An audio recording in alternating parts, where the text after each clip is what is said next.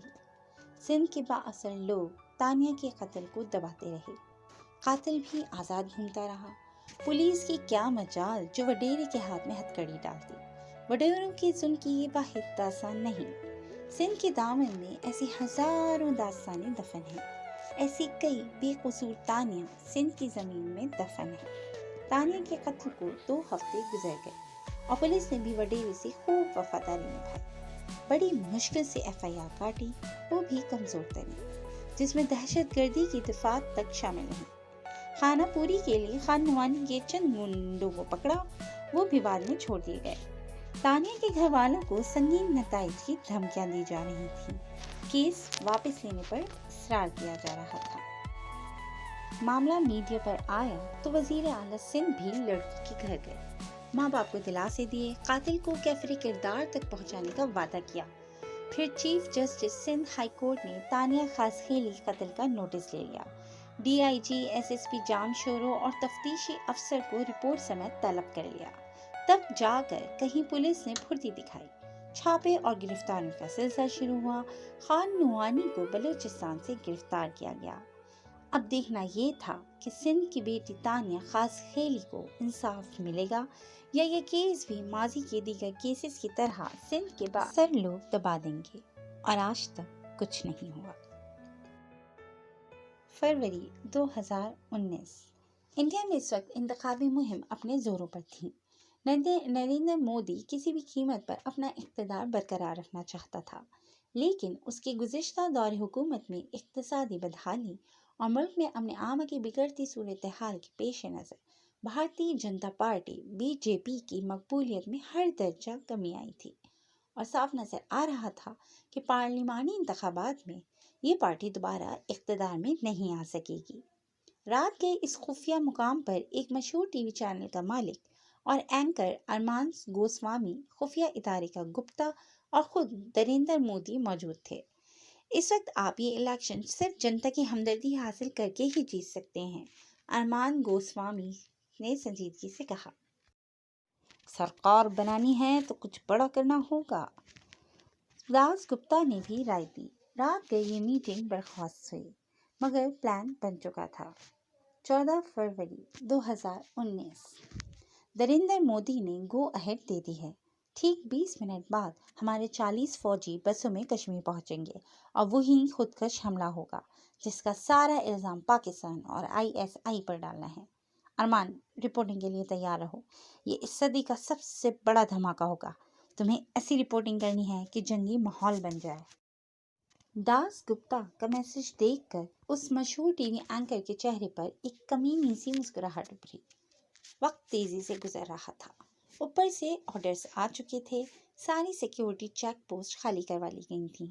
راہ نے پہلے ہی ایک کشمیری جوان کا بندوبست کیا ہوا تھا، جسے سگنل ملنے پر بارود سے بھری گاڑی فوجیوں کے بھرے ٹرک سے ٹکرانی تھی۔